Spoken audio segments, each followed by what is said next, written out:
Hi, and welcome to our webinar this evening. We're honored that you have chosen to invest your time with us. My name is Cindy Lopez, and I'm the Director of Community Connections at CHC, and I'll be the main moderator for this evening. Additionally, two of my colleagues, Mike and Michelle, are supporting in the background, so you might see them in the chat answering questions or helping to troubleshoot if you're having a technical issue that we can help with. Which brings me, so as you noted on the slide that you're muted with your video off for the duration of the webinar, so please use the chat feature if you have a question or a comment. And we're going to make sure to leave ample time at the end of the session to answer your questions. And we're also recording the webinar, so it will be available to all free of charge in our online resource library within the next week or so. And you'll receive a link to that recording in a follow-up email. So if you have a comment or a response or a question, as I said, please put it in the chat. And we're going to, Mike and Michelle will be collecting all the questions from the chat, and we'll be using those questions for our Q&A session at the end with our presenters. So we just a little bit about CHC. We have been providing top-rated learning and mental health services to our community for almost 70 years. And, you know, as we deal with COVID-19 and all of its effects on us, we know that the need for mental health services is more important than ever. So we offer teletherapy services now. And so you can get the access, or you can access support you need safely. And we also offer free 30-minute consultation. So if you have a question about something that's going on with your child and you're not sure about what next steps might be, the free consultation might be a good option for you. And you can find out more about all of that at chconline.org. We offer services for kids, teens, and young adults across these 4 areas of expertise that you see here: ADHD, learning differences, anxiety and depression, and autism. And we also offer lots of free community education programs, just like this one, virtual parent support groups, free educational resources in our online resource library. And we just launched this fall, in October, we just launched our very first podcast series. It's called Voices of Compassion. All of that's free. And again, you can access all of that or learn more at chconline.org. So let's get started with our webinar this evening. I'd like to introduce our presenters. Gina Baldi is the parent trainer in our early support for autism program, also called ESPA. And Dr. Melanie Shu, who's a clinical program manager here at CHC. So Gina and Melanie, thank you for being our speakers this evening, and I'll let you take it from here. Thank you so much, Cindy. It's great to be with you all today to talk about how to build social skills in children with autism, especially in this new time where we all have to be much more flexible because of social distancing guidelines and a relative lack of in-person interactions for our children. So what we thought we'd start off today with is just a quick top 5 important facts to orient us. As I'm sure everyone is familiar with, currently the way that the CDC has defined autism, it affects approximately 1 in 54 children, which is approximately 1.85%. As we have broadened our understanding of social deficits across the autism spectrum, the numbers have increased. But of course, to remember that the core difficulty in children with autism and what differentiates it from different other clinical presentations is difficulties with social and emotional reciprocity, or the back and forth of interactions, and with understanding the thoughts, feelings, and experiences of others. This is also in comparison to, for example, children in general with a type of developmental disability, including ADHD, ASD, cerebral palsy, or any other developmental disability, is about 1 in 6 or 17%. So ASD is subsumed under that. So 1.85% of all children and about 17% of children have some sort of a developmental disability. Currently, we can diagnose this disorder as early as 18 months as our diagnostic instruments have gotten more precise. And as I'm sure many have heard, it is now the autism spectrum. And so pervasive developmental disorder not otherwise specified, or PDD-NOS, and Asperger's now fall under the umbrella of ASD. ASD is more common in boys than it is in girls. It's about 4 times more common.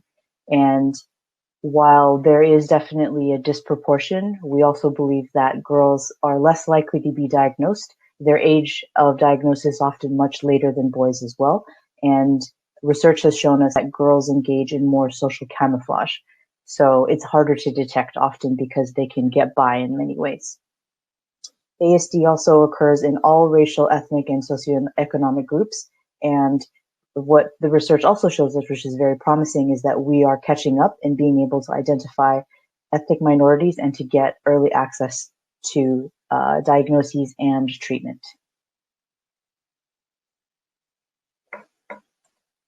So something that we did want to acknowledge is that the autism spectrum is quite broad. And so Dr. Stephen Shore famously said that if you've met one person with autism, you've met one person with autism. And of course, in the nature of presentations like this, we need to kind of talk about a range. And so we try to talk about many different presentations, but we do want to acknowledge that there is no one size fits all.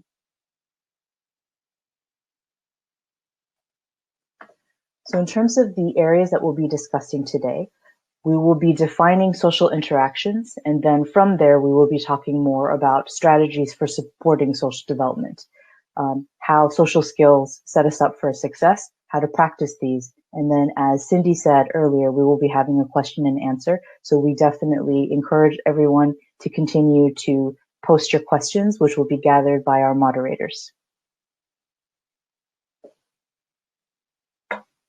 So as we get started with the presentation, I would love for you guys to put in the chat, what is the age of your child, so that we can kind of get an idea of the ages of the families that are attending today.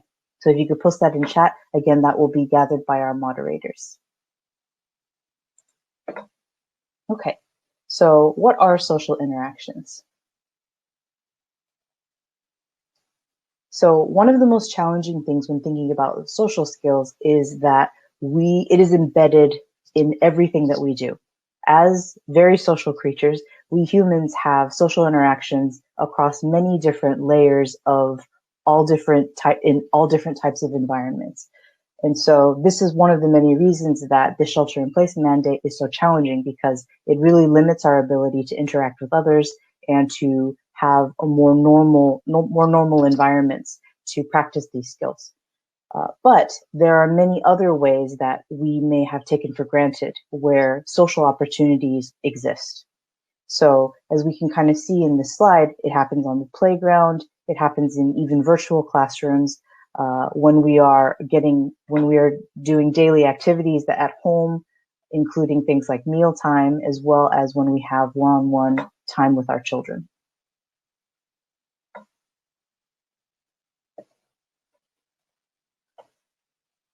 They also incorporate many different pieces. So we've often talked about how there are many layers in social interactions. Your affect, or what you portray to others, the mood, which is often shown through facial expressions, body languages, gestures, or nonverbal, or kind of what sums all of that up is nonverbal communication, relatedness. So being able to see how another person is reacting to you and to be able to change your behavior accordingly, and timing. And of course, the trickiest of all of this is integrating all of those skills together and being able to move smoothly. If anyone has been around a child, you know that their attention, their mood, what they're interested in can shift very, very quickly. And even with people who don't have social deficits, this can be very hard to keep up with. But even harder for a person who has difficulties with understanding social interactions, because you have to put all of these things together and be able to shift quickly between any changes. So the reason why these are important are because social interactions help children find meaning and be able to make meaning of their experiences and put them together. So shared attention, for example, allows for you to start to understand that the behavior of others affects yours. And then that leads to social referencing, where you look to another person to see what their reaction is as well, how you might feel about it, which then affects your ability to, again, understand the social expectations. Mutual engagement, or understanding how your, again, behaviors are able to build upon another person's, and then how that goes back to affect you so that you can continue to climb this ladder together, is also one of the underpinnings of successful interactions with another person. You then are able to do social anticipation, which is to say, if I do this, how will that affect another person and what will happen next? And again, if you think about our daily interactions, our ability to be able to know what another person might do is imperative in being able to be successful. This then leads to being able to problem solve. So understanding, okay, if I want to get to this point, what steps do I need to take to do that? As well as being able to then think more abstractly.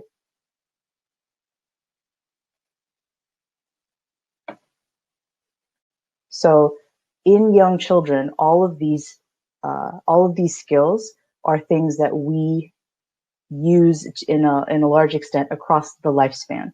And young childhood is when you practice and learn a lot of these skills.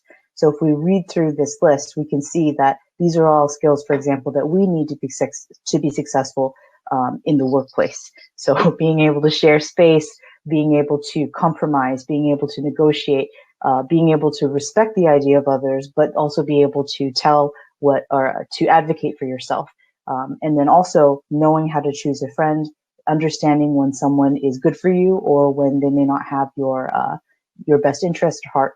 All of these are built through social interactions and play as young children. And that's why developmental psychologists and clinical psychologists often say that play is the work of the child. Through these abilities and practicing these skills, we are then able to mature and be able to handle more complex relationships. Okay. So it sounds like from what the moderators are saying that there are a lot of teenagers that are being represented in our participants today, although we do have some very young children as well. So that's really great to kind of see, again, a nice wide range, but it makes a lot of sense that there's a lot of people that are more kind of in the middle school range.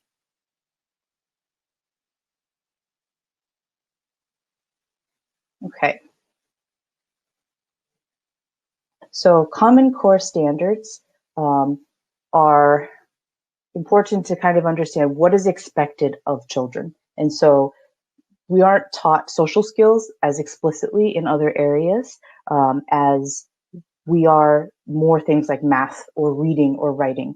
And so, however, a lot of these abilities are embedded within what is expected, even in the curriculum of a typical elementary school, for example. And so there are many Common Core standards that include these social abilities. So for example, in kindergarten, the child is expected to participate in collaborative conversations with diverse partners about lots of different topics, both in smaller groups, like 1 to 2 children, or 2 to 3 children, or in larger groups, being able to take turns and be able to have reciprocal interactions and to be able to have a linked conversation. So be able to talk about a topic while building upon someone else without needing someone else's prompting. So in this, we can kind of see already that most of this is, while it's verbal in nature, is very linked to the social abilities behind it. And so this is one of the ways that we can start to measure where a child is and where support may be needed.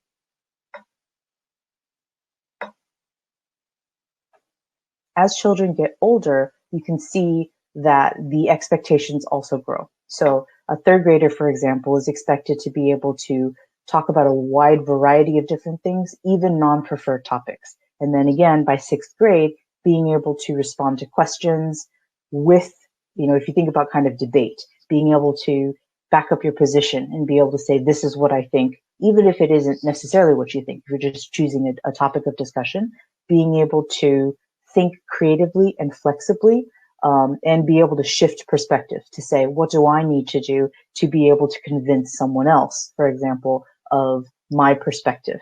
And so that ability to be metacognitive and think about thinking and think, how do I get someone else to think what I'm thinking?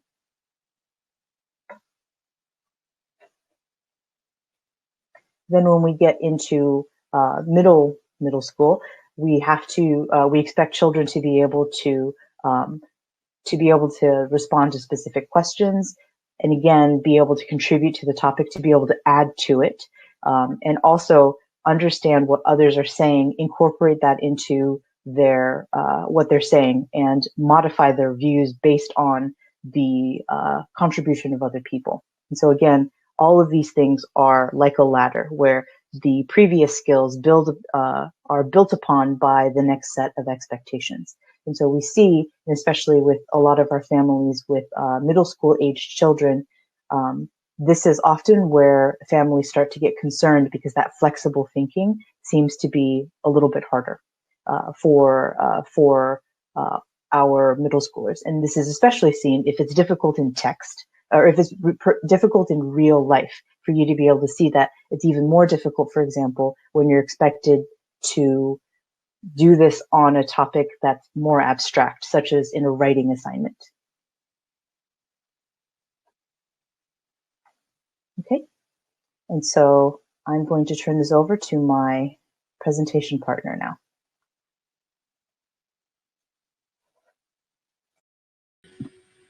Thank you, Melanie. So I'm going to move forward with strategies that support social development. And you see, this is kind of the breakdown coming forward, creating the connection, set clear expectations, visual supports, and reinforce. All of these things are about setting a clear expectation. None of us can step up to that expectation if we don't know what it is. What does it look like? What does it sound like? And then the practice of it. So you're going to see, as we go through this material, lots of opportunities to practice in the flow of the day at home. Especially as Melanie has pointed out a few times with the restrictions, you've got to kind of find ways to support that development, support the practice of it with, basically a child's first relationship, which is the caretaker.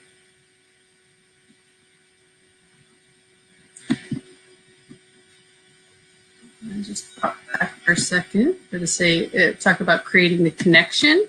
You're looking at following the lead of a child. When we connect with others, we connect through what their interest is, what motivates them. So it's no different when creating this relationship with our kids.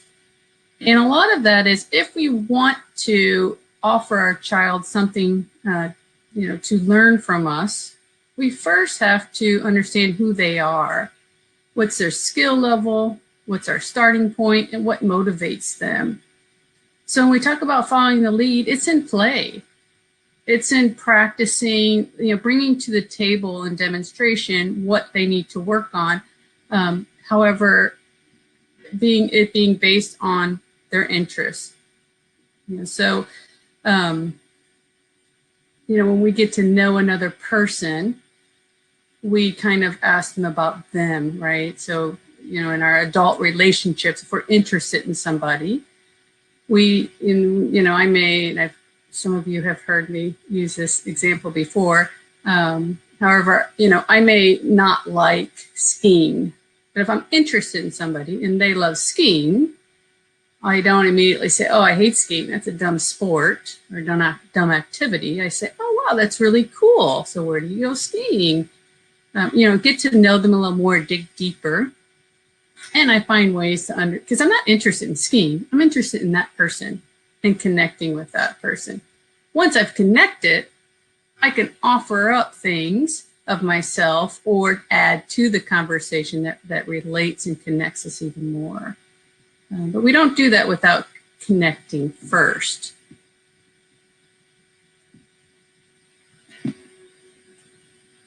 Through connecting, we want to set the stage for success. You know, this is for our success, for our child's success, or the children we work with, if that's the profession you're in. So you want to take out all the obstacles of connecting with a child. You know, one of the things that can be difficult for a child in the autism spectrum is eye contact. You know, be at their level or lower. Have the item up to your face. There's a parent of a very young child, and this starts in infancy, of giving a child something to look at. So being expressive. Right? So you want to have the affect, as Melanie had already brought up. You know, with affect, you're reading the social situation. You're reading the body language. So you want to make these things really clear and exciting to turn into. Being in the moment, right? Leave your phone out the door, leave your agenda out the door, because you're going to be following your child's lead. You can have your ideas and your goals in mind of what you want to work on. However, here are the goals. Here is that starting point. The steps are based on a child's motivation, a child's interest. You know, following, again, their lead. Make it more fun with you involved and without you involved. This is really important, because quite often when we come to the table as adults with our agendas, with our questions, with our work kind of mode, we put a lot of demands on a child. And they're not that interested in seeing us come around the corner. You want the situation to be more fun with your involvement than without your involvement. You know, bring what it says, the excitement, energy, and enthusiasm to the interaction, the 3 E's.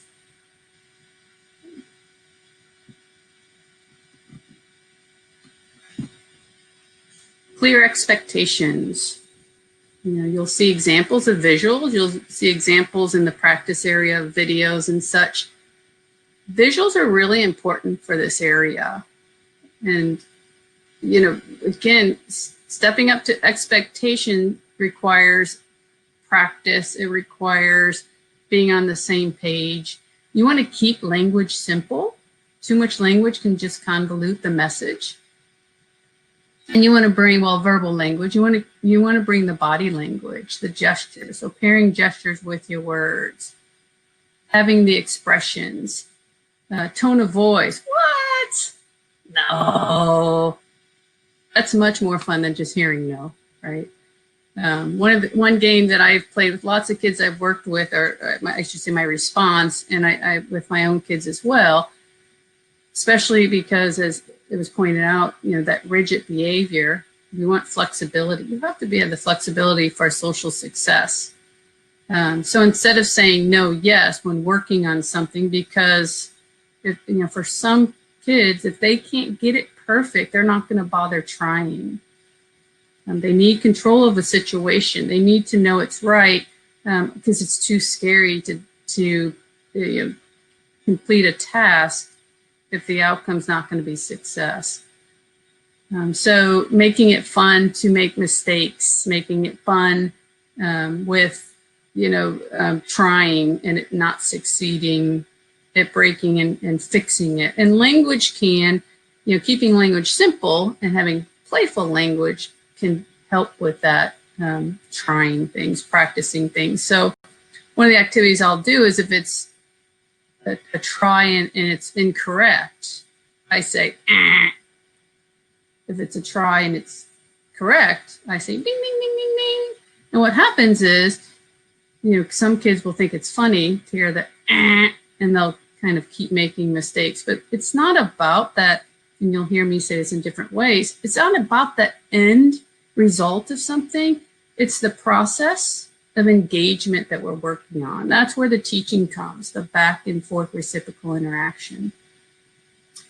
So I don't need a child to get it right, and then there's a period at the end and we move on to the next. I can have this one activity we were engaged in go 20 minutes, and we've got lots of playfulness interaction going on within that activity, where otherwise it could have taken, a 5-minute completion of a task.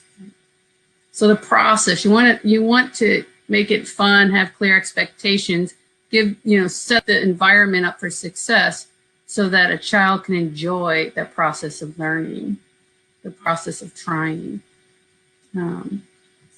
Gestures are really important. A child has to be able to walk into a room, we all do, and read the room, and you'll see some visuals on this. Read the people, and then understand what the unwritten rules are. And so exaggerating gestures early on can help with reading those gestures. You want both reading and demonstrating of gestures, and then you can make them more subtle, especially for the older child. Where in the beginning, if I say, come here, come here. At some point, I could just call that child's name and say, so I need no language, and they can read the body language, which is much more complex than language for many kids. For an older child, I can just kind of flick the fingers, right? Because if I practice that earlier and say, come here, and as they're coming, or you get into things like nodding your head, which teenagers do. So you want to practice these things and help them learn these subtle cues. At first, exaggerate them. And as a child gets used to, an individual gets used to, responding to them, you can make them more subtle. Use visuals. Again, lots of examples to come. So I see it, I hear it, and I experience it. I practice it. It's a much more impactful learning opportunity. We all use visuals. We wouldn't show up on time if we didn't have our visuals. So visuals are super important from early on. We want flexibility with those things, and we'll kind of look at that with schedules for overall development. Yet seeing it helps with processing, and then the practice of it.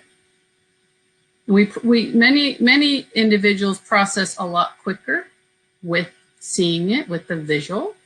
So having the combination gives you every opportunity for efficient processing of information.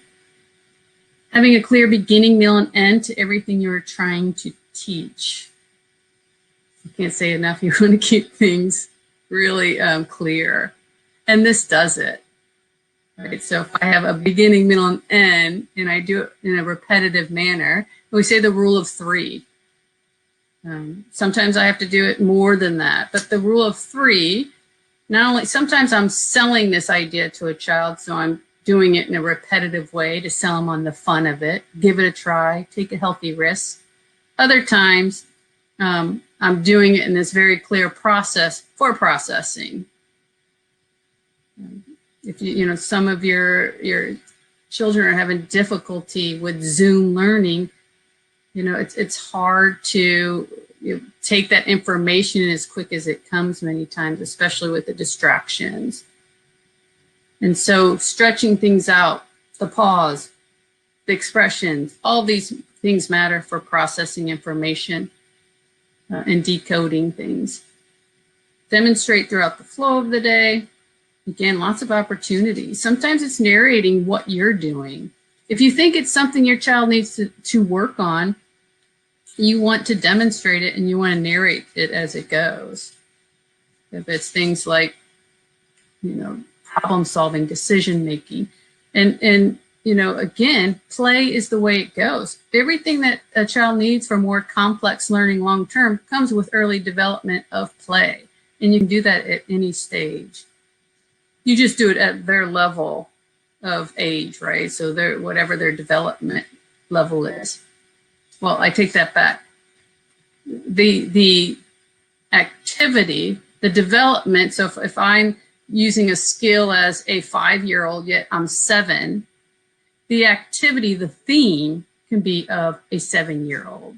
But we start where the skills are again at any given time.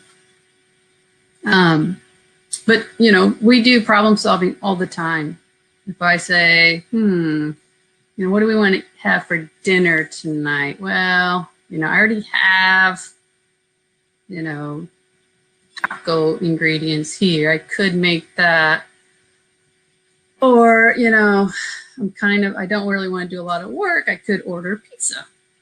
I'm going to do pizza. I don't really want to work tonight. I don't feel like cooking. I don't want to turn the stove on, whatever that is. So it's like this kind of gives, I don't have anything in my hand, but all of these things, as Melanie kind of pointed out, helps with the curriculum levels of, reading chapter books. There's no pictures. I have to visualize these things. This or this. So having these gestures in that way can also help with, not actual items and visualizing those items. But it gives something to associate it with. So moving into visual supports. Here's a couple examples of visual schedules. There are lots and lots of examples out there. I don't know if it's on the resources here, but there is a site. Let's site down. Let's see. It's a website called A Day in Our Shoes. And so that website gives lots of free visual schedules that you can download. So it's called A Day in Our Shoes. But these are a couple examples.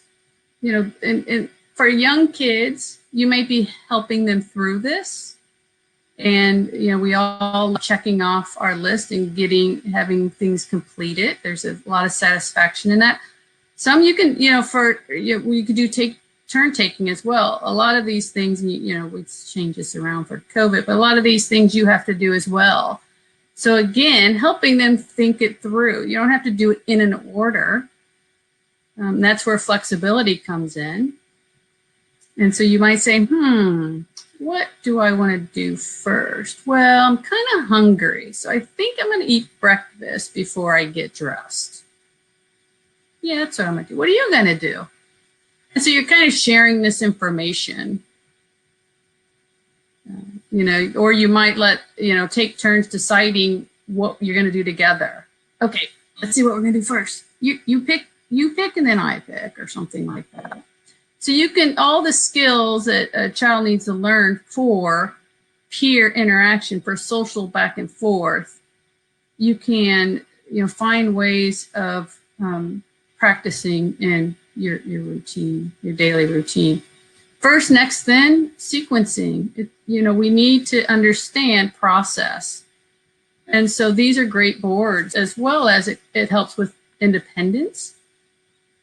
And, for many of us parents, kids don't want to hear it from us. But if I say, oh, go check your schedule, well, then, I'm not the bad guy, right? It's the schedule. The timer goes off, we're all done. All of these things help with a child transitioning from one thing to another, but also understanding what is expected out of them. These things also help with receptive language. So if I'm working on first, next, then, I'm working on sequencing. Again, I'm taking this information and I'm decoding it, and then I'm demonstrating it. And we always want the practice of this stuff. We want the demonstration. Everything's about practice in the end, right? Practice makes perfect. Games, activities, make it fun. It doesn't have to be a sit at a table, do homework. You can look at goals and find ways to embed them. And, as parents, we want to find things that we have fun in as well, because it's easier to be creative and to have the energy if it's something, we find enjoyment in. So if it's movement activities, if it's, sensory Play-Doh, craft stuff, it doesn't, again, look one way. So you want to find things, of course, that pull the child in, that they're interested in, but we can look at our interests as well, especially when they need our help, right? So things that I can have I'm needed, tickles, chase, hide and seek, those are easier to engage in interaction because they're social sensory activities. You need a social partner for these.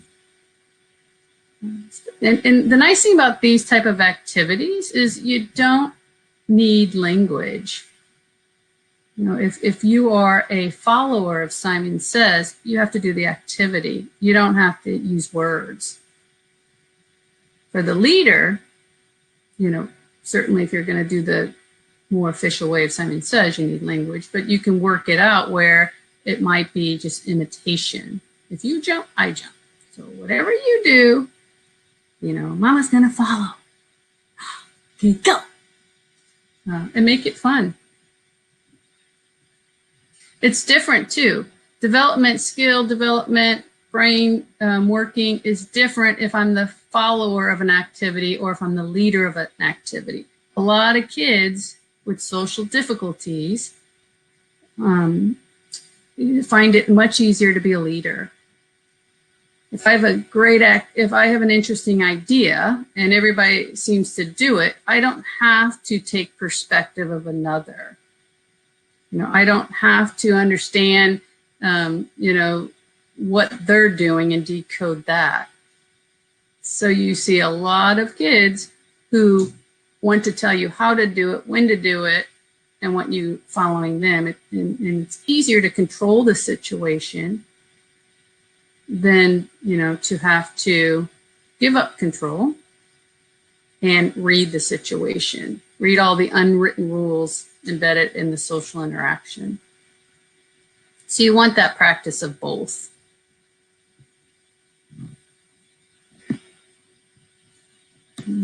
When turn taking, things like that, following someone else's lead doesn't go as planned, using visuals like this can really be helpful. For young kids, you're going to pretty much teach what thoughts are. Thoughts are words in our head. And you don't really might not get into a lot of the speech bubble stuff. You're just starting with the basics. With older kids, it helps to discriminate the thought bubble from the speech bubble, especially for those kids who may kind of be more blunt with their response, honest with their response. Those are better kept as thought bubbles versus speech bubble. And understanding these things. For all the ages, it's good to have, again, the visuals, draw it out, things like that.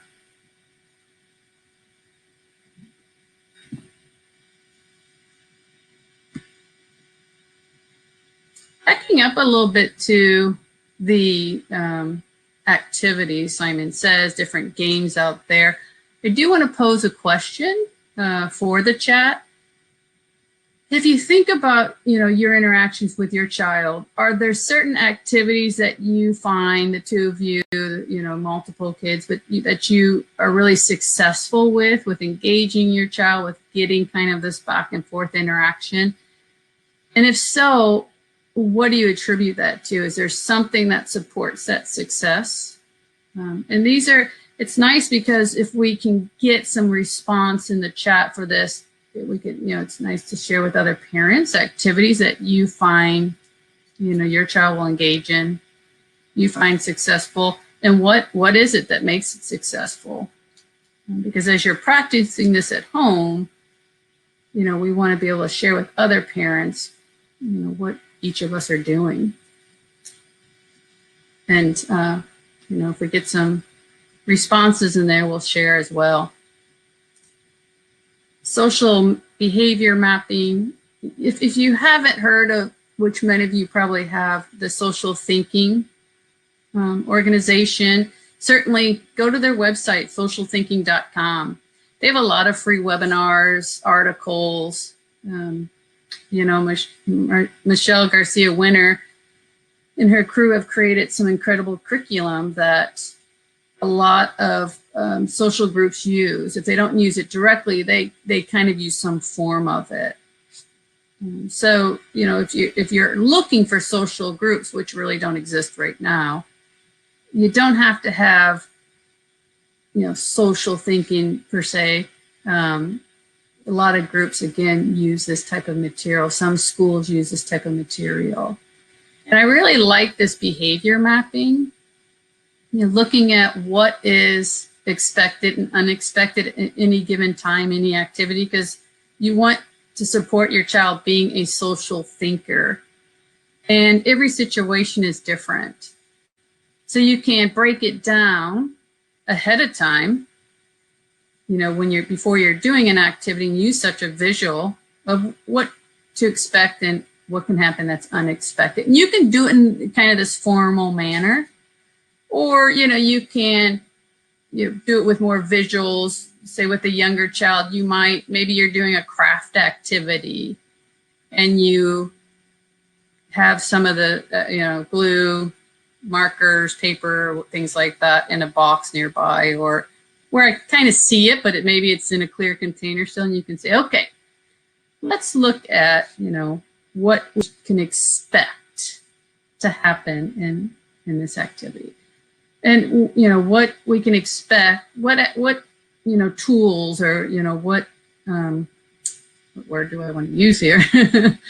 What items do we need, can we expect to use, right? We can expect to use glue, and paper, things like that, right? What unexpected, and you can say what's expected, you can expect to share, because look, we're down to one glue now, things like that. If a child can't answer that question, they do have, the verbal language, but don't know the answer to maybe an open-ended question like that. Give choices.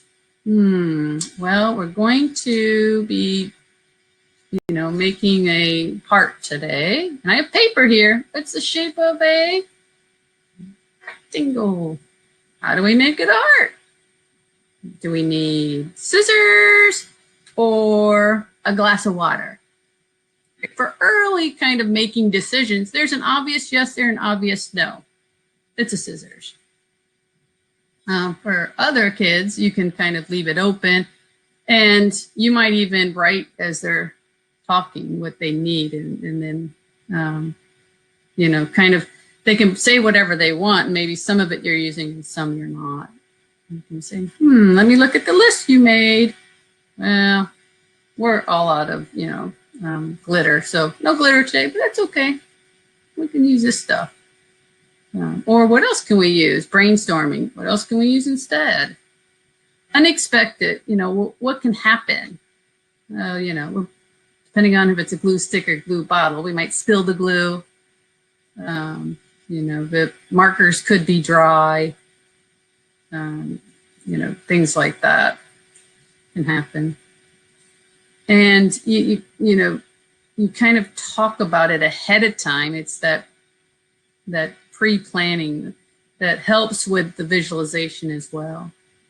You also want to make mistakes, when it comes to the unexpected. Don't have the perfect heart if you're the one cutting hearts. You want uh-oh moments to recover from. And, you'll see, let's see if it's the next slide, I'm not 100% sure. Regulation supports. This helps with the regulation supports, demonstrating issues and recovering from them. So these are kind of, how big is my problem, and, and then different versions of the size of the problem. You can look online and find out how else things like this are being demonstrated. There's, and how are parents using it. We used to have an executive functioning coach that ran a group with some little boys, and she used, because they were all into cars, and she used a sheet that said, how big is my problem? And they were visuals of cars. And so if you had a mini car problem, you weren't allowed to have a semi-truck reaction to it. Again, what's your child motivated by? They'll have more of a buy-in for things like if they're motivated with what's their interest, if it's based on that. And again, look online, there's lots of different ways, but social regulation is really important, for kids to have positive interactions. If I have, if I'm at a playground at some point and, a swing's not available, I'm saying a child, sorry, They can't have a huge meltdown at the age of 12, right? You know, quickly, kids are going to not want to really hang out with that child. So, you know, you want to help a child have the correct and appropriate response to that. And these visuals help, right? So if I move into a red, so this is also the colors can be called, if you look at zones of regulation. If I move into the red, how do I move back into the green? You know, if I have a big red type of reaction.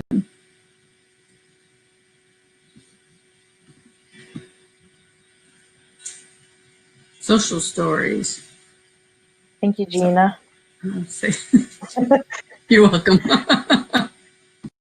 So to dovetail off of what Gina was saying as well, you know, in the chat, we were reading about how, for example, one child really reacts very well to high affect, and so lots of silly games and making them laugh. So what we definitely know is that learning only happens from a place of joy, which is why it's so difficult often for children in school, because that is not always an environment of joy. And so anytime we can bring high affect into it, and especially positive, obviously high affect, it's really important because that helps children engage. Children with autism often expect less social reward from challenging situations, whereas often you can get a child without autism to try something because they're like, okay, the benefit of this might actually outweigh the uncomfortableness. For children with autism, it's a lot more difficult for them to see the situation and see what they may be gaining from it. So again, that from what I believe Amina was saying, it's really great to incorporate a lot of joy and laughter. And as well as what another participant wrote, anxiety can definitely interfere with your ability to learn a new skill. And so choosing something that you know will lessen anxiety, because regulation is a really important part of being able to be available for learning, is really important. So to move into social stories, what we want to emphasize in this part is that social stories are a really great way to structure what might happen or what will happen in a situation. What we know is that when children with autism have a lot more difficulty with being able to predict accurately what is going to happen in a sequence. And so the importance of being able to say, this is going to happen, because this happens, this is going to happen next, and this is why, and being able to provide that context can help with correcting any possible misinterpretations of what a situation might be like, and also, as we mentioned before, reduce the anxiety that we're seeing in those situations. So we put together an example of a social story here, but the basic ingredients of it is having pictures that mean something that is going to help them understand and remember the sequence of what's going to happen. So what we often try to do is, when we know that something's going to happen in the future, we can prepare the child for it. So in one of my other roles at the Kaiser Division of Research, when we had families come in for our studies, we actually had a social story book that we would mail to the families ahead of time so they could prepare for their visit. And the family would read it to them over and over again for like a week. What's really nice to see is that we have, like Ms. Gina was saying, there are many online templates to make your own social stories. And so if there are situations, for example, not as applicable in COVID, but like going to grandma's house, going on an airplane, for our middle schoolers, what is a standardized test going to look like? For our high schoolers, what does the SAT center look like? We can get pictures and put them together. The important thing, again, is to prepare them so that they know what to anticipate. So the social story that we put together is about COVID. So this is, as we've said before, all of these slides will be sent out to everyone. And so we do encourage you to look at this a little bit more carefully. This is from Autism Speaks. But basically, what you want, the ingredients, again, are to explain the context. So everybody gets sick, and this is why, and this is what we're going to do about it. So because of the fact that germs exist, etc., we need to wash our hands. And then we start breaking down the steps that go into it, for example. So first we use hand sanitizer, or we use soap, etc. We cover our mouth when we're sneezing. And so again, kind of walking through all the different steps, and also to address some of the anxiety that might be seen in children as well. So again, I am going through this quickly because we want to be mindful of time and to also get to some of the older children, things that we promised that we'd be talking about.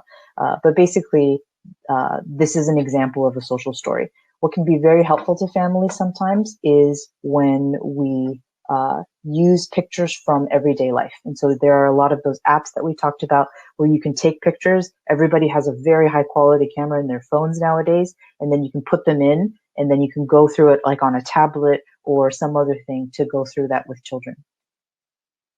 Okay, and then at the end of the social story, again, as Ms. Gina was saying before, reinforcement is going to be really important. So go over, again, the main points, and then repetition is key. The point of repetition is to build muscle memory so that you kind of know the steps to go through, and that's going to reduce anxiety when you're in the situation. So this is a more simple example then of what you can put into the social story to put your own photos in to have the routine. A lot of times, when you have a list of expectations, for example, it'll say something like, do your homework, clean your room. However, in each of those is embedded 20 different steps. So what we want to do is break them down into the component parts to help the child see how these things link together.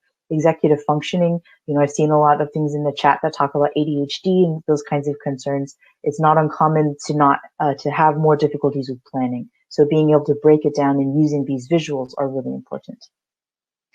So again, as we said, these opportunities are everywhere. And so being able to use something, for example, like let's make a smoothie, or what we're going to make for dinner, break it down to its component parts, is another way to use social stories in everyday life to be able to teach the linking of the sequences. Okay. These are some books, for example, that teach more specific social skills. So some of these may be familiar, but again, the nice thing about it is these are brightly colored. They're usually has a lot of humor in it. And so it's incorporating multimodal learning again. So you're engaging the child's eyes, you're reading together, so then their ears, and you're also engaging their affect. And again, it's not just mom or dad or, or relative telling them, it's something that they see and can relate to. All right, go ahead, Ms. Gina. Thank you. So sending the thank yous, Reinforcement goes a long way. You want to make sure you're being clear and specific about it. If a child hands me something, I don't say, thank you. I say whatever I want them to do more often. Thank you for sharing. Thank you for listening. So it's really a way of saying, keep that up. Do more of that.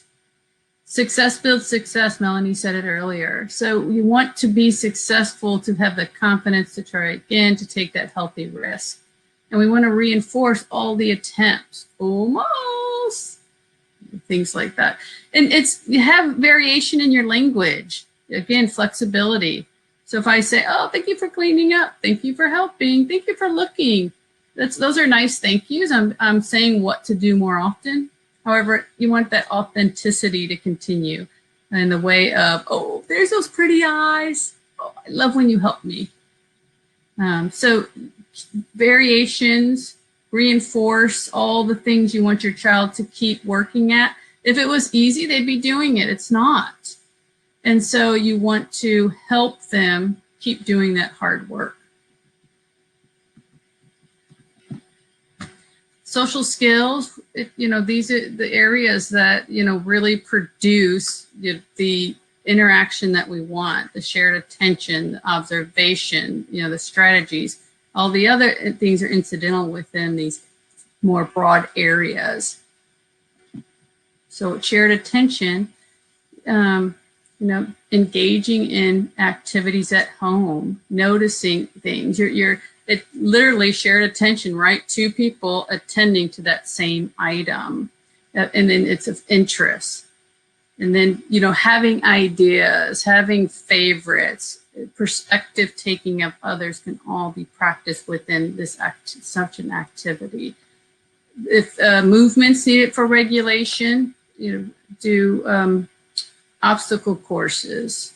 Find activities that fit a child's need for regulation. As they regulate, they're attending a little more. And the turn taking can be built in this. The ideas, again, try and mess up so that it's not always perfect. Social observation. We learn a lot more in turn taking during us observing another person's turn because we can start to anticipate what they're going to do if we get some practice in watching them and others. And anticipation is one of those things. If we can't watch a situation and anticipate what's going to happen, it's very scary, and a lot of kids will avoid that situation. So helping them with their observation skills. You can, be a detective, play games like that, make, get activities that include finding things, exploring. And that's nice, pragmatic social language as well. Again, the unexpected and expected behaviors. Understanding what may not happen during the situation can help with it feeling safe in trying it. This talks about the situational awareness. It's walking into a room and reading the room, understanding what your needs are, what the other people in the room need, and how to get those needs met.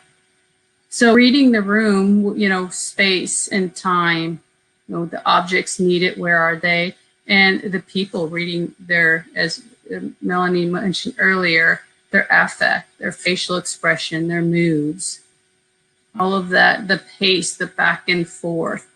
The social situation is scary because of all the unwritten rules. The more you help your child become a detective, observe the situation, and understand the rules that are embedded in it, and practice them, how to join and how to maintain the interaction, the easier it gets to take a healthy risk and try it. Sometimes it works and sometimes it doesn't, and that's okay too.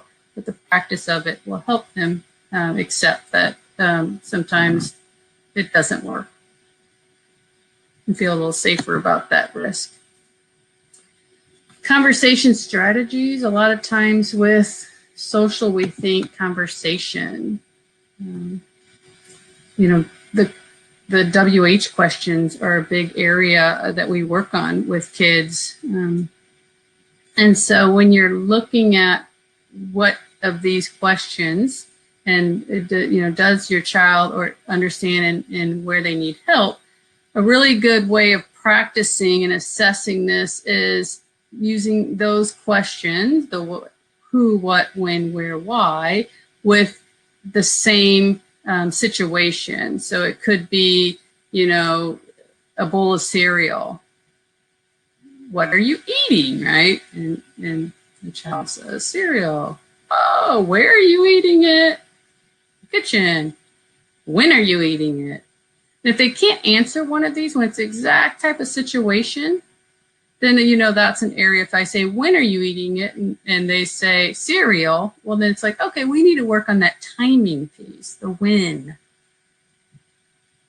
So it helps to have that same situation and to practice these type of questions. And then if a child has to practice that, there's a hierarchy of the kind of, if they know what, getting into the more abstract areas of what and things like that. But the hand, many times in this visual, can help us remember for social conversation as well, what questions to ask and how to ask. I'm going to kind of run through these quick because we are running out of time, I see. But this is just kind of the loop of, how to make a greeting. And you've got two sides there that go down to the connection. It's pretty self-explanatory. But if you're asking a question, you're then giving some type of feedback from like, oh, well, that's cool, and then a follow-up question. And so what you're really working on is the loops of interaction. For older kids, you can do this really directly. Okay, we're going to practice this today. For younger kids, you do it through demonstration and embed it into the interaction. Making conversations visuals. Visuals help. For activities like this, you're using the same question. You might throw the ball and say, how are you? And they say, fine. And then they throw it back and say, how are you? I'm fine too. And then you come up with other questions. And you know, brainstorming what questions you can ask to be silly about it. The more fun it is, the more they're going to engage in the activity. The longer you can have the duration, the more complex you can make it. And back to you, Melanie. Okay, so some of these are going to be for the older children. So there are whole social curriculums written around movies. So again, trying to engage children in what they're most interested in often is social media or things like movies. And so there are whole books that come with basically a curriculum for watching a movie and then having social thinking questions about it. So for example, one good thing to have is a movie time, like once a week or something, and then a kind of discussion. So if you think about kind of what you would do for a book report, but hopefully more fun, especially because in many of these movies, and of course you would tailor this to the age of the child, there are many opportunities to discuss social motivation, what's going on, looking at nonverbal communication and those skills as well. There are also other ones that have their own, like, that aren't like digital or commercial movies. So these are some, this is another book that's written for this as well. Another really great thing, if you are one of the 73 million subscribers to Disney Plus, and statistics say that we have probably at least a couple, what's really nice is that these Pixar shorts are perfect often for having very quick interactions. So they are often nonverbal, but there is so much social information embedded within it. So if you go on YouTube, for example, or on Disney Plus and look up For the Birds, you'll see that there are no words at all, but it's an entire incredibly funny story. So using those kinds of things to say, well, you know, stop. How do you know, like, what's he feeling? What's going to happen next? Another really great one is Ellen's Epic Fail videos, where they, with a celebrity, and again, this is really funny, they watch a clip and then they stop it and they say, do you think this is going to be a fail or is this going to be an epic win? And then everybody like talks about why, and then you go on to say, to watch the rest of the video to say whether or not it's a fail or a win. It's really funny. And again, a way to engage kids. These clips are usually very short. There's also, for example, for younger children or children who love animals, Simon's Cat, another usually nonverbal, but a lot of social embedded. There's also some really great social stories that are embedded within comic strips or comic books that you can do. A lot of children, as they get older, you know, they'll think, for example, that, you know, social stories are childish. And so they want to, you know, they don't want to feel like a baby or those kinds of things. And so using a comic strip is actually very helpful. Our therapists do this often with our preteens and such as well. So there are some good websites, for example, Show Me, that have like kind of go again through a comic strip to say, this is a social script for how to have a conversation. This is a compliment conversation, for example, as well as like, you know, what is a weekend conversation? There's Big Nate comics, for example, that talk a lot about kind of, again, a child who has more difficulty with social interactions and how they navigate that world. So there are also curriculum, for example, that is in social thinking, as Ms. Gina mentioned before, where it is, again, comic book based, and they talk about how to be a flexible thinker. And so he is a superhero and he has to go against, it's very small on this slide, and I apologize, you can zoom in on it in the version that we're going to give you guys. But these are all the different types of things that get in the way of having a conversation. And so, for example, rock brain, a person who gets very stuck on something. And again, trying to use a visual medium, but making it a little bit more age appropriate for children who are getting into the middle school, high school range. So again, you know, you'll have a lot more time to take a look at this while after you get the slides. A lot of these we put in just so that you'd be able to have that reference. So, but these are some really good ones to look at as well. Graphic novels as well. There are a whole middle school series that is looking at social situations. So this Bioelectric Eggplant, unsure of who would pick a name like that, as well as Social Fate. So please do reference the slides to get some of these social thinking graphic novels for children who are a little bit older. Okay. So again, what we want to emphasize is that we want to repeat ourselves. We want to make sure that we are doing this in as many different settings as possible, because one of the difficulties is difficulties with generalization. We want to scale depending on what we're trying to do for the child. We want to use visuals. We want to engage positive affect, and we also want to praise a lot. Okay, so thank you guys so much, and please do continue to put questions in the chat for our moderators. And if you didn't have an opportunity to do that, please do so while we answer more. Thanks so much, Melanie and Gina. Lots of great information there and great strategies for parents to be able to access again. Just to let everyone know again that you'll be receiving the slides. You can get the slides and a recording in our resource library in about a week, and we'll send you the link to that. So let's go with one of our questions. So this is about social games. This person said that social games are easier with toddlers and, young kids, kindergarten age, but with older elementary and middle school kids, it's harder. So could you give some examples of games to engage older kids with? And Melanie, you just talked about this, and I know that we were kind of, you are mindful of the time, so trying to get to our Q&A, but maybe you could just elaborate on that a little bit more.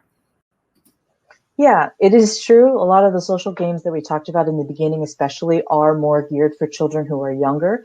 However, there are a lot of really great social games that can be done that are a little bit more age appropriate for older children. There are also things like, virtual locked rooms where you have to kind of figure out the steps to get out and work collaboratively with people. So, for example, you could have a virtual Zoom date, play date with another peer, and they have to figure out and work collaboratively to be able to get out of their virtual locked room. So you're still practicing those social skills. It is still collaborative, but it isn't as babyish in a lot of ways, because it's something that's interesting to them and they get a prize at the end. As well as, as we talked about, some of those videos and some of the manga that we showed as well are a little bit more age appropriate for middle school and above. Are there some of the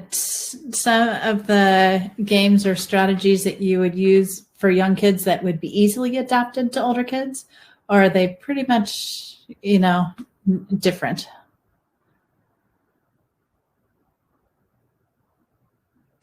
So I think that it really depends on a child's interest, and you always want to look age-wise at what it would be appropriate, again, despite the skill level. So if a child, is into robots or Star Wars, you can play, games that might look like it's a younger child's activity, but with that theme, using the kind of themes of a 13-year-old, a 14-year-old sort of thing. So a lot of it is based on the child's interest in creating an activity around that. I would also ask a child, it's really interesting when you ask, like, okay, what type of activity do you want to do, practicing, whatever skill you're practicing, or if you're going to use one of the visuals. A lot of times they come up with better ideas than we do as adults. Yeah, thank you. So thinking about young kids, again, going back to young kids, are there any suggestions or strategies regarding how to get a young child to ask questions beyond asking for things? In other words, like to inquire about another person, for example. What do you think?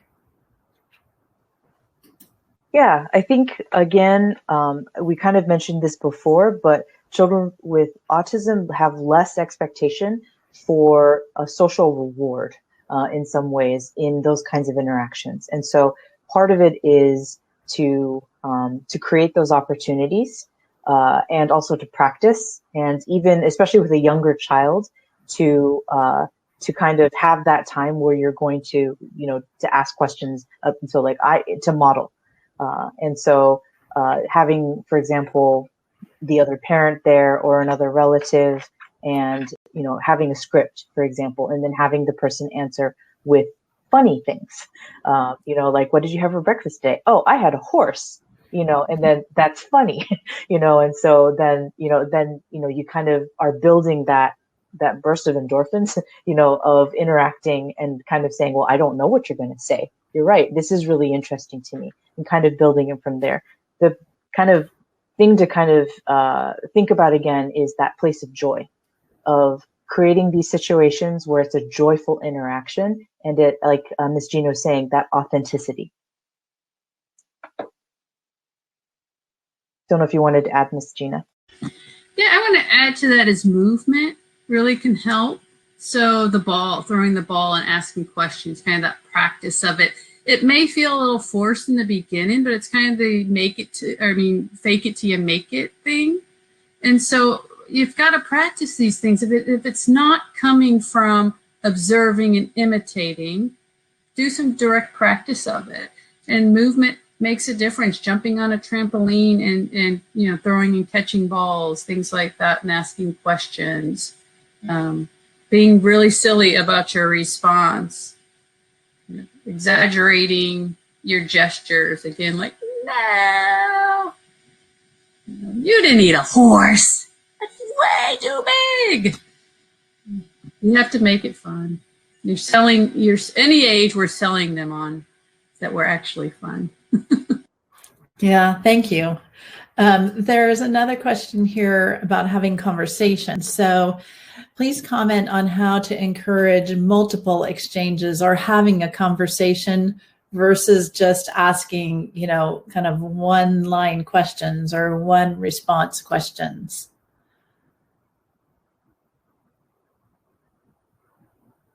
Let me start that one, Ms. Melanie. So using those visuals can be really helpful. Us having a diagram of what the expectation is. If I, ask a question and then I get a response, what's the next step of that? And so that breakdown can help. You can design any visuals, a breakdown of the visual in whatever way works for your child to practice the steps and back and forth interaction. Also using,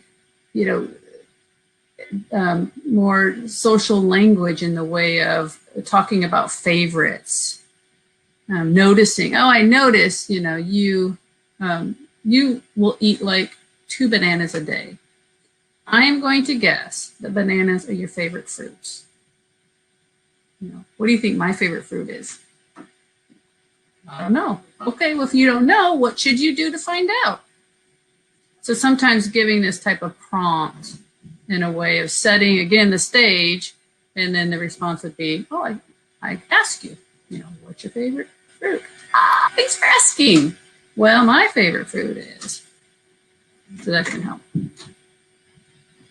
We also like to leave kind of dangling things. So be like, yeah, my favorite fruit is banana, but actually one time something happened that makes me think maybe I don't like bananas anymore. And then looking expectant. So basically, a lot of it does feel artificial in the beginning because you're like overemphasizing the affect, but that's how you get the buy-in. Because again, the natural understanding of how that goes back and forth isn't there. And so what we want to do is say, you never know what someone's going to say. There's also, again, like Ms. Gina was saying, a lot of really nice visuals about what a conversation is. So in the assessment world, for example, we don't count a conversation unless it has at least 3 interchanges. And so, talking with the child about that, like, again, remember, we're going to try to go back and forth this many times. I don't know if everyone's is familiar with the show Big Bang Theory. So one of the characters, Sheldon, has an entire conversation tree that he has out for all the way, like what to do if they say this, and then that leads to this, and all those good things. So even showing a child that tree to say, as you see, it doesn't stop after one. There's all these many different kinds of things that get you to where you're trying to go. So mapping it out visually, building in a lot of affect, doing repetition, and giving a lot of pointers. Kind of a follow-up question, or definitely related, and you might feel like you're repeating some of what you just said, but it might be worth saying again. And so thinking about asking questions in a conversation, how do you teach your child to ask questions in a conversation? Thoughts?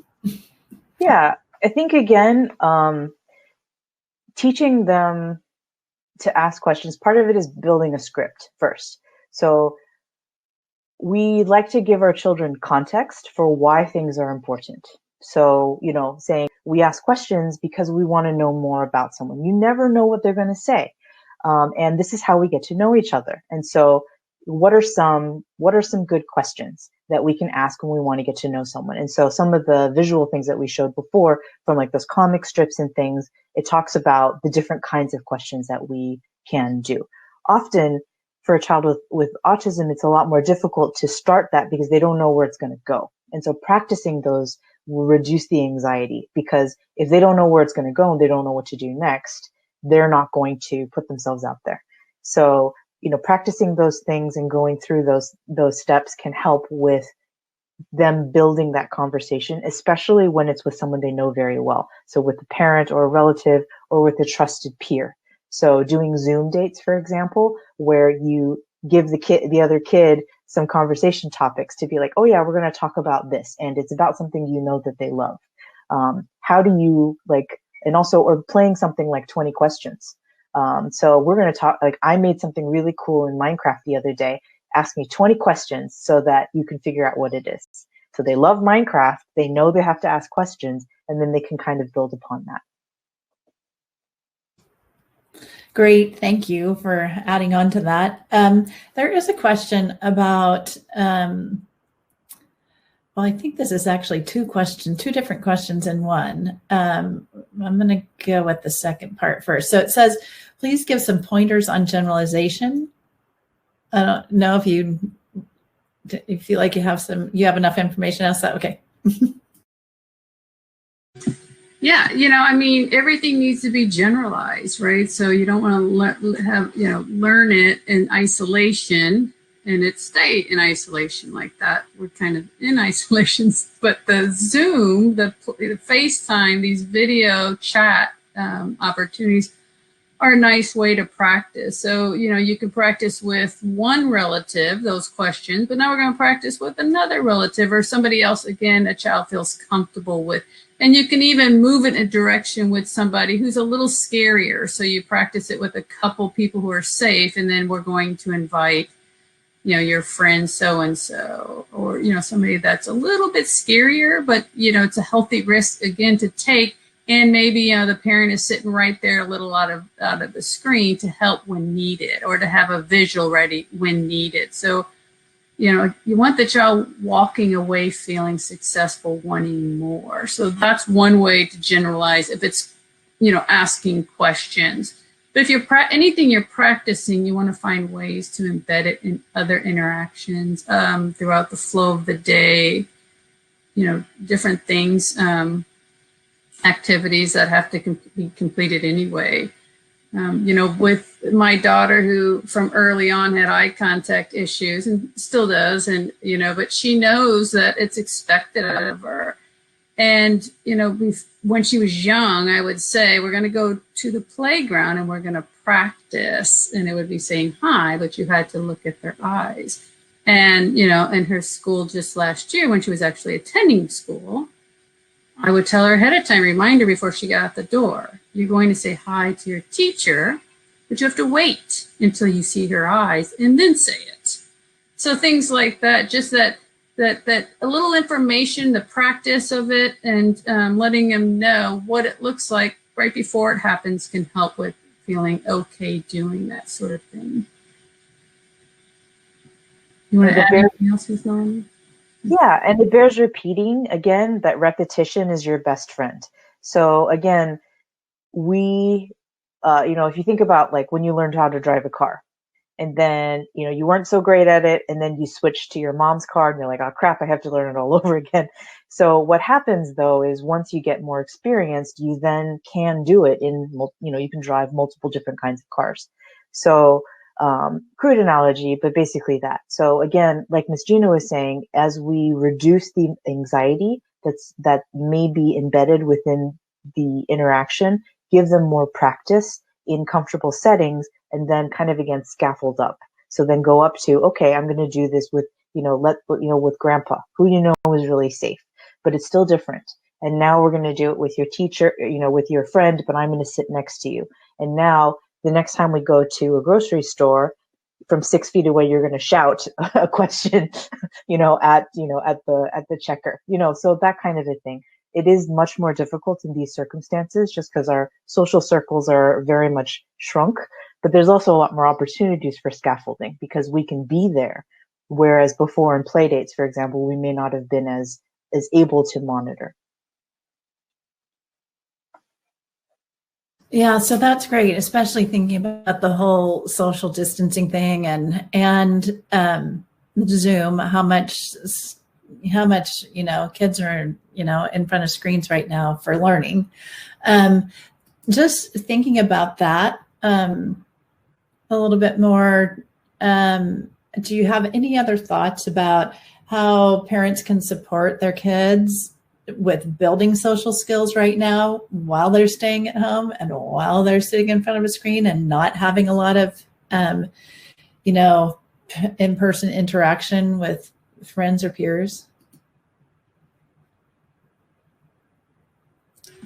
So certainly, practicing, at home, the one-on-one. Your next opportunity is going to be the video connection. Or phone, actually. We do use phones still. And having a phone conversation. For some of the older kids, you can work on the texting as well. And, how to, read a text, what's appropriate to respond with, because that, again, is age appropriate. But reaching out and getting, the video interaction is going to be the best bet. Most social groups are not going on right now.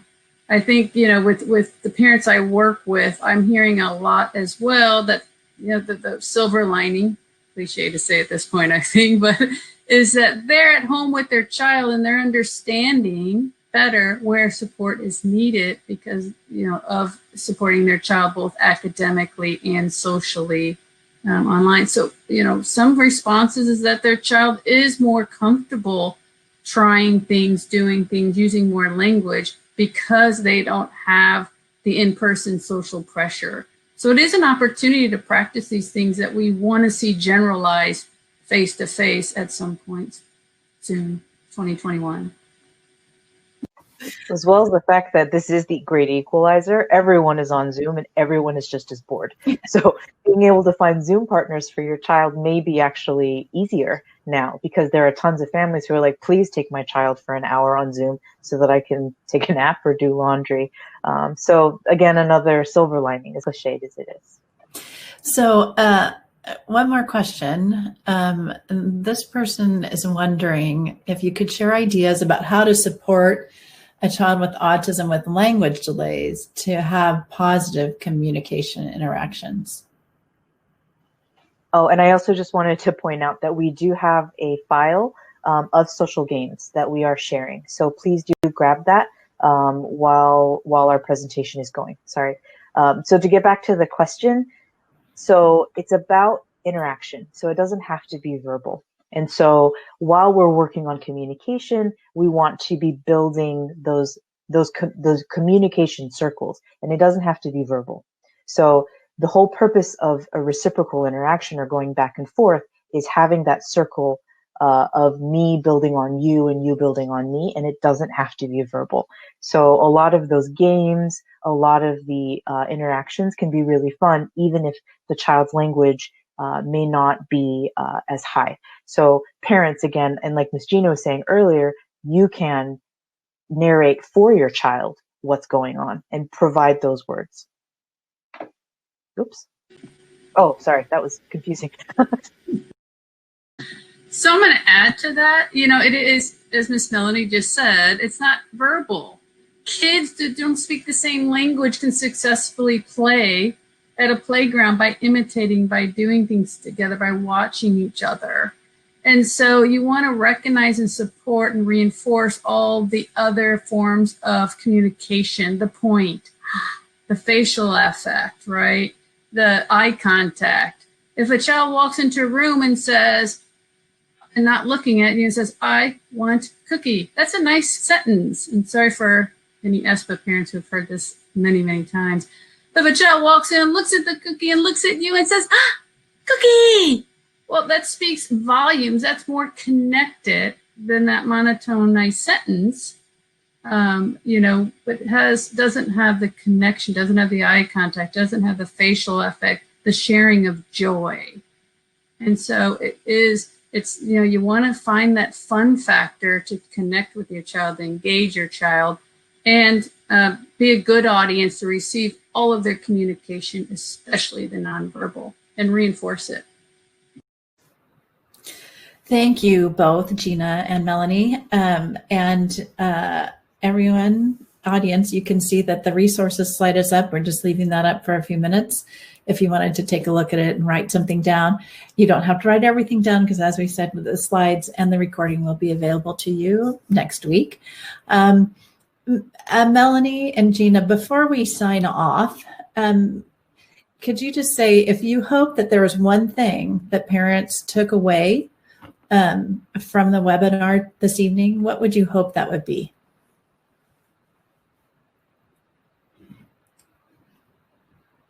I think we're both hoping that the other will go first. Honestly, that there are many social opportunities everywhere and that we're all kind of in the same situation, making the best out of what we have. And so just an encouragement that everyone is probably doing a really great job. I mean, here we are at 8 p.m. on a Tuesday night watching the seminar. And so just really understanding that, that everyone's probably doing a really great job already, and that there are so many opportunities to continue to build these skills in lots of different ways. Yeah, I would add to that is, to try to find, as much fun as you can in all of this. There is the opportunity to bring the play to the interaction instead of it being a chore, and to see, kind of assess where are things and what needs to be worked on. If you don't have support right now because of COVID per se, services, things like that, what you can think about, what couple things that you want to work on, and know that services will start again, and you'll get the support, you'll get more people helping with these things. It's nice to narrow the focus sometimes so that you don't feel like you have to do it all. Great. Thank you so much, both of you, Gina and Melanie, for spending your evening with us. And also all of our audience, thank you also for investing your time with us this evening. We will, as I mentioned before, we will be sending a follow-up email that will include a link to a survey. The survey is important to us because what we do is we're able to offer everything free in our community education at CHC, and it's because of generous donors, and your responses on your surveys really help give us provide feedback so we can give that feedback to our donors and tell them how things are going. And if you would like to donate as well, we'd be happy for anything that you might want to do to support our community education, our free community education at CHC. So thank you so much. You'll be receiving an email from us with the survey link and also a link to the recording when that's available. So thanks and have a great evening. I'll leave, actually, let's go back one slide. We'll leave the resources slide up for just a couple more minutes as you're signing off. And don't forget, Melanie referenced the handout. And so don't forget to download that if you're interested in that. And that will also be part of the materials that are available to you in the resource library next week as well. Thank you for coming. Thank you for being with us tonight.